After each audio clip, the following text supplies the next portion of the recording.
जय हिंद दोस्तों, आप सभी का स्वागत है। आज के वीडियो में हम लोग बात करने वाले हैं आरआरबी ग्रुप डी के लिए। देखिए, आरआरबी ग्रुप डी के लिए बेस्ट टीचर कौन से हैं, बेस्ट बुक्स कौन सी है, बेस्ट नोट्स कौन से हैं और किस तरीके से अपनी तैयारी को बेहतरीन करें जिससे हम 80 प्लस स्कोर कर पाएँ, हर एक चीज़ के बारे में इस वीडियो में बात कर रहे होंगे। तो अगर आप हमारे चैनल पर नए हैं तो वीडियो को लाइक कर लें, चैनल को जरूर सब्सक्राइब कर लें, क्योंकि ऐसे ही इन्फॉर्मेशन वाली वीडियो आप लोगों को आगे भी मिलती रहेंगी। सबसे पहले इस वीडियो में हम लोग बात करेंगे best teacher, best notes, best books और एग्जामपुर के जो एनसीईआरटी नोट्स हैं, जो हैंडरेटेड नोट्स हैं, उनको भी बताएंगे कि वो कैसे हैं, किस तरीके से लिखे हैं, क्या मेरे एग्जाम के लिए फायदेमंद रहेंगे। हर एक चीज़ों पर हम लोग बात कर रहे होंगे। तो सबसे पहले हम लोग बात कर लेते हैं कि बेस्ट टीचर। देखिए, बेस्ट कोई नहीं होता है, आपको जो समझा पाए वही टीचर बेस्ट है। मैंने बहुत सारे लोगों को देखा है कि जैसे एग्ज़ाम देने गए, मान लो जीके का कोई ऐसा प्रश्न फंसा जो वो नहीं कर पाए, तो वो प्रश्न तो याद ही रहता है। आप जब भी एग्जाम देने जाओ, अगर कोई प्रश्न आप फंस गए हो तो वो हमेशा ज़िंदगी भर याद रहेगा कि ये मेरा गलत हो गया था या मुझे नहीं आया था। और अगर उसी प्रश्न को कोई और टीचर थ्योरी में पढ़ा रहा होता तो आपको लगता है कि हाँ यार, ये टीचर तो अच्छा है, तो पूरा फंसा रहा है। बस वहीं आप लोग गलती कर देते हो। टीचर को अगर आपको देखना है तो आप पहले उससे एक वीडियो पढ़ें और देखें कि मुझे कितना समझ में आ रहा है और कितना अच्छे से ये एक्सप्लेन कर रहा है चीज़ों को। वहाँ से आपका पता चलता है। कंटेंट देखकर आप टीचर की एबिलिटी का पता ना लगाएं, क्योंकि मैंने मैक्सिमम एग्जाम में देखा है कि जो भी टीचर पढ़ाते हैं, टीचर आपको कॉन्सेप्ट समझाता है, उसके बाद जब हम 100% तैयारी करने के लिए होते हैं तो प्रैक्टिस और मॉक टेस्ट बहुत ज़रूरी है।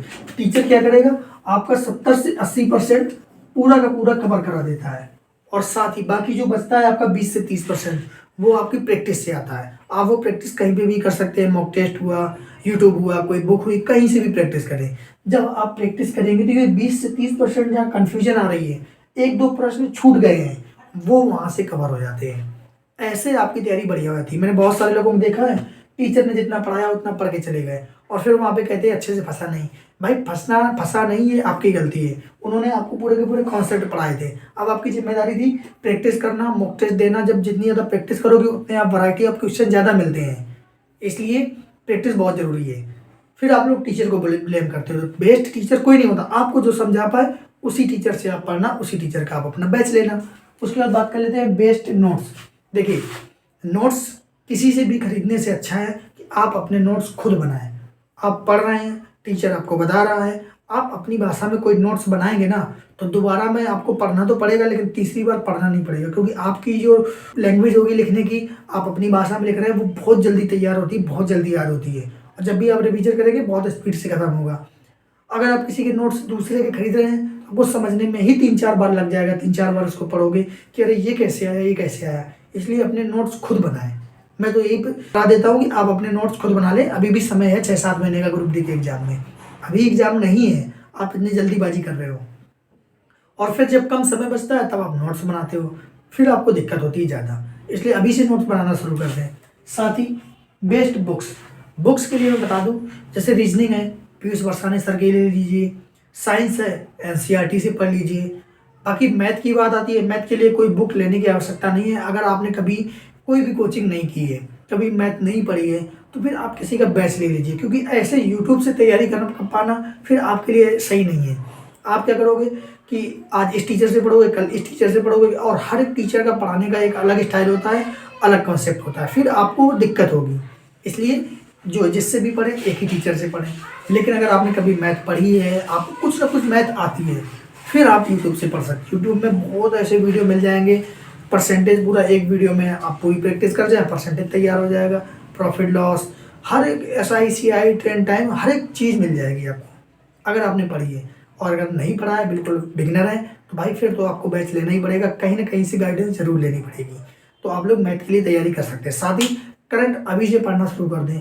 जब आप अभी से पढ़ना शुरू करोगे तो उसके साथ साथ आपकी स्टैटिक जीके भी मजबूत होती रहेगी, इसलिए बहुत इंपॉर्टेंट है। और उसके बाद बात कर लेते हैं कि एग्जामपुर एनसीईआरटी नोट्स। भाई, मैंने भी एनसीईआरटी नोट्स एग्जामपुर से ऑर्डर किए थे। भाई, अगर आप बिल्कुल बिगिनर हो, आपको कुछ पता ही नहीं कि मुझे क्या पढ़ना है, तो आप ये नोट्स ले लीजिए, आपके काम में आएंगे।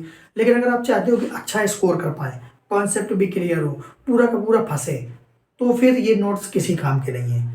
मैंने भी ये नोट्स खरीदे थे भाई, 1-2 बार पढ़ा, मुझे कुछ समझ में ही नहीं आ रहा था, क्योंकि जहाँ पे जब आप बुक में देखोगे तो डिटेल में अच्छे से समझाया हुआ है और यहाँ पे कुछ बस मेन पॉइंट लिख दिए गए हैं। भाई कुछ नहीं फंसेगा और आपको समझ में भी नहीं आएगा, टाइम वेस्ट होगा। इसलिए ये नोट्स मत खरीदिए, आप अपने नोट्स बना लीजिए।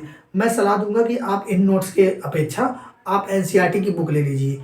ये जो नोट्स बने हैं ना, ये तो उनके लिए जैसे पीसीएस की तैयारी कर रहे हैं भाई, जिसको डिस्क्रिप्टिव लिखना है भाई, ये उनके लिए है। लेकिन आप सोचिए वनडे एग्जाम के लिए, रेलवे के लिए, तो भाई ये नोट्स किसी काम के नहीं है। रेलवे एक एक लाइन पूछता है पूरी, ऐसे बेकार, तो आपको लगेगा ये बेकार थ्योरी है, लेकिन उसी से एक क्वेश्चन निकाल दिया होगा थ्योरी बेस पे, और जिस समय उसने 4 लाइनें रख दी कि बताइए कौन सा कथन गलत है, कौन सा कथन सत्य है, भाई वहीं पे ये नोट्स बेकार हो जाते हैं, किसी काम के नहीं रहते हैं। तो आप लोग गलती मत करें, आप लोग पैसा ना बर्बाद करें। मैं सलाह दूंगा, अगर आप लोग कहेंगे तो मैं सारे के सारे नोट्स का रिव्यू भी कर दूंगा। मेरे पास नोट्स अभी भी रखे हुए हैं, मैं आपको दिखा दूंगा कि देखो कैसा दिया है इन नोट्सों में, आप लोगों को खुद समझ में आ जाएगा। तो आप लोग कमेंट करना कि आप लोगों को क्या वो नोट्स देखना है। बाकी मैंने आप लोगों को बिल्कुल एकदम एग्जैक्ट रिव्यू दिया है, ऐसा नहीं है कि हाँ इनसे आप अगर बुक ले लेंगे ना तो इससे ज़्यादा नंबर आ जाएंगे आपके और ज़्यादा कॉन्सेप्ट क्लियर होगा। एक बार केवल बुक पढ़ लेंगे मन से, भाई बहुत ज़्यादा याद हो जाएगा। इनसे आप तुम 5 बार भी पढ़ लेना, नहीं याद कर पाओगे, अच्छी तैयारी नहीं कर पाओगे। इसलिए आप एनसीईआरटी बुक्स ही पढ़ें, ये नोट्स ना खरीदें। आपका पैसा भी बर्बाद जाएगा, समय भी बर्बाद जाएगा, साथ ही ऐसा मौका बर्बाद जाएगा जो रेलवे ग्रुप डी में इस बार 1 लाख अगर पोस्ट हो गई ना, तो आज के बाद कभी भी 15-20 हज़ार से ज़्यादा पोस्ट नहीं आएगी। अब आपको सोचिए इतने सारे जोनों में 15-20 हज़ार पोस्ट किस काम की है। इस बार तो पॉसिबल है कि 1 लाख पोस्ट हो जाए, इसलिए मौका मत गवाओ, अच्छे से पढ़ो, फुल तैयारी करो, आपकी तैयारी बेहतरीन हो जाएगी। तो 80+ लाने के लिए बस यही एक अच्छा तरीका है कि आप पहले तो कॉन्सेप्ट पढ़ लें टीचर से, कॉन्सेप्ट आने लगे तो प्रैक्टिस और मॉक टेस्ट देते जाए, बस वहीं से आप 100% तैयार हो जाओगे एग्जाम के लिए। तो मैंने आप लोगों को हर एक चीज़ बता दी। अगर अभी भी आपके मन में कोई भी डाउट हो, कोई भी ऐसा प्रश्न चल रहा हो, तो आप कमेंट करना, आप लोगों के कमेंट के हर एक जवाब मिलेंगे। तो मिलते हैं फिर हम लोग अगले वीडियो में। जय हिंद।